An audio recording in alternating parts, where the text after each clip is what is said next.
wabarakatuh. Salam sejahtera bagi kita semua. Perkenalkan, nama saya Ahsana Amala Erliana dan di sini bersama saya dan Mbak Lala akan menceritakan permasalahan yang dihadapi selama periode tertentu tentang perbedaan kebudayaan. Jadi Mbak Lala selama masa periode tertentu itu permasalahan apa yang dialami Mbak Lala tentang perbedaan kebudayaan? Oh iya, saya kan dulu kuliah di universitas yang berbasis Islam. Ya. Nah, saya kira kan awalnya juga ya semua mahasiswa pasti muslim gitu kan. Tapi ternyata nggak semua, maksudnya ada sebagian mahasiswa yang memang dia itu non Islam gitu. Nah, kebetulan saya punya teman dekat saya, dia non Islam dan selama kuliah ya dia nggak pakai jilbab gitu Mbak.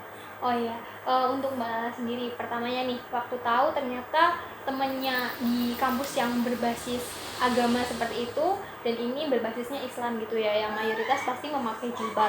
Nah, tanggapan Mbak Lala pertama kali mengetahui temennya ternyata ada yang nggak pakai jilbab dan ternyata juga berbeda agama dengan Mbak Lala itu seperti apa? Awalnya sih ya rada takut ya Mbak, ya mesti takutnya karena mayoritas berjilbab dan dia nggak berjilbab, kemudian kita bertemu pada kegiatan tertentu terus kita sharing di situ ya kayak rada cemas dalam artian nanti kalau misalkan dipandang orang atau teman-teman yang lain jadi nggak enak gitu kan.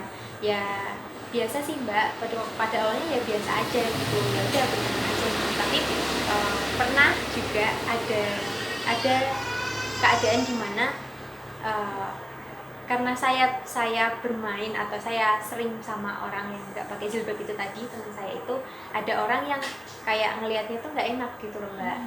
Lalu Mbak Lala sendiri, saya kalau boleh tahu nih, sebenarnya di kampus Mbak Lala tadi kan Mbak Lala cerita kalau kampusnya berbasis Islam begitu ya, lalu mayoritas berjilbab. Apakah di kampus itu memang diwajibkan untuk memakai jilbab atau boleh untuk yang non Islam untuk tidak menggunakan jilbab? Oh iya, kalau untuk yang muslim itu wajib menggunakan jilbab, tapi kalau untuk yang non Islam itu tidak diwajibkan untuk menggunakan jilbab. Oh, berarti masih untuk kampusnya sendiri masih bisa toleransi begitu ya Mbak Lala tentang keagamaan yang dianut mahasiswanya gitu. Bahkan teman saya juga mendapatkan pembelajaran yang sesuai dengan keyakinannya. Oh, jadi di kampusnya itu juga ada mata kuliah khusus untuk yang non Islam begitu Mbak? Iya. Lalu Mbak Lala kalau boleh tahu, Mbak Lala itu gimana ceritanya kok bisa jadi teman dekat sama temannya yang non Islam tadi? Oh iya, kebetulan kita itu satu organisasi, tapi dia lebih senior daripada saya. Nah, pada waktu itu kenapa bisa dekat, karena kita satu event gitu kan, kita kerja sama bareng, kita tahu jadinya satu sama lain gitu kan. Ternyata ya pribadinya dia itu asik gitu loh Mbak, asik, terus enak diajak kerja sama gitu. Terus dari situ kita ngebangun ya semacam chemistry gitulah untuk menciptakan event pada waktu itu. Nah, lambat laun ternyata ya asik aja gitu, kita ngobrol sana sini, ngobrol tentang ya keyakinannya dia gimana, keyakinan saya gimana, ya bisa menyesuaikan lah satu sama lain gitu. Oh iya, jadi pertamanya itu karena event ya Mbak Lala ya? Iya. Lalu teman Mbak Lala sendiri nih, pernah cerita nggak kalau misalnya kesusahan dalam berbaur sama teman-temannya yang Islam karena dia kan non Islam begitu? Ya itu pernah pada waktu itu ya pernah kita ngebahas tentang persoalan tersebut. Kebetulan saya juga nanya gitu awal-awalnya gimana sih bisa masuk sini, kemudian gimana bisa adaptasi sama orang-orang di sekitar, karena ya pasti kan mayoritas Islam gitu. Nah, kebetulan dia cerita kalau pada awalnya dia juga merasa canggung gitu kan, mau ngajak ngobrol pertama kali kepada orang gitu ya canggung, karena kan udah beda itu, takut kalau misalkan orang-orang yang diajak ngobrol itu ternyata nggak suka gitu kan. Oh iya. Setelah itu dirinya mulai terbuka sama orang-orang di sekitarnya, termasuk ya orang-orang dalam organisasi lah, terutama dalam organisasi. Dan dia mulai terbuka, dia mulai bisa berteman dengan perempuan, katakanlah perempuan yang ya notabene ya muslim gitu kan. Dia mulai bisa terbuka sama temennya tersebut, dan ya awal-awalnya ya asing gitu Mbak, maksudnya kayak yang orang lain ngelihat dia, setiap kali ngelihat dia di kampus itu kayak yang kok nggak pakai jilbab gitu loh Mbak. Oh iya. Kayak kelihatan banget gitu loh, dia ngerasa kayak gitu. Dia bilang kalau aku pernah ngerasa malu karena aku nggak pakai jilbab sendiri, dia pernah bilang kayak gitu. Lalu kadang itu kan ada kayak diskriminasi begitu ya Mbak, karena ada mayoritas dan ada minoritas. Kalau menurut Mbak Lala sendiri, apakah ada diskriminasi antara minoritas dan mayoritas di kampus Mbak Lala? Kalau menurut cerita dari temenku ya Mbak ya, dari temenku yang non Islam tadi, dia pernah ngerasain itu. Bahkan ya orang-orang di sekitarnya dia, katakanlah orang-orang dalam satu kelasnya dia, satu kelas ketika kuliah pernah melakukan sesuatu yang gimana itu menyakiti hatinya dia pada Allah.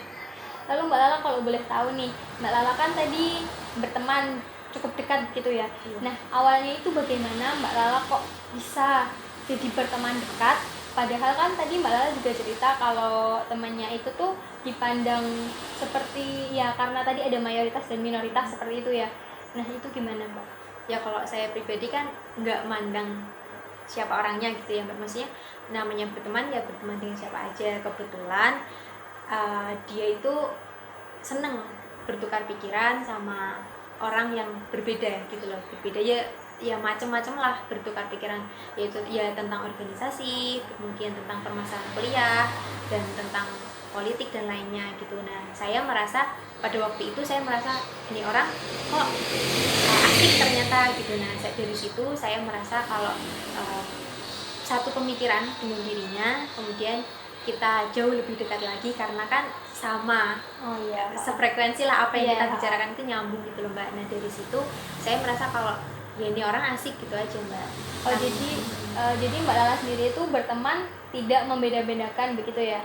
Jadi bisa mulai bersosialisasi, mencari persamaan bukan perbedaan seperti itu ya Mbak Lala. Tapi di samping itu Mbak, ya benar, tapi di samping itu saya juga pernah mengalami ketika saya jalan sama si teman saya itu tadi, di situ tuh kayak ada gosip-gosip yang dimana kok mau sih berteman sama non Islam gitu loh Mbak. Saya pernah dengar sendiri kan, maksudnya kok mau sih teman sama non Islam, ya karena itu ya Mbak, ya mungkin karena lingkungannya memang sudah berbasis Islam, kemudian ada satu pembeda, ya otomatis jadi bahan perbincangan lah gitu. Saya pernah mengalami itu juga. Oh ya, tadi kan Mbak Lala cerita kalau misalnya pernah dapat kayak judgement gitu ya sama teman-teman yang lain. Nah, itu cara Mbak Lala menyikapi omongan-omongan yang gak enak dari orang lain itu gimana? Ya pada awalnya ya kayak ya pertama kali denger ya kayak ngerasanya tuh justru kasihan sama teman saya yang dia nggak salah apa-apa tapi kebawa gitu loh Mbak. Cuman ya lambat laun ya udahlah biarin aja gitu. Maksudnya ya yang penting kan saya punya keyakinan sendiri dan teman saya punya keyakinan sendiri gitu. Oh ya, jadi sebenarnya itu berteman itu bisa sama siapa aja begitu ya Mbak Lala ya.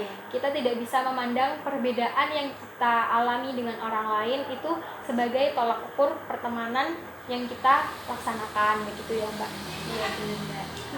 Nah untuk Mbak Lala sendiri tadi kan berceritanya tentang perbedaan agama begitu ya.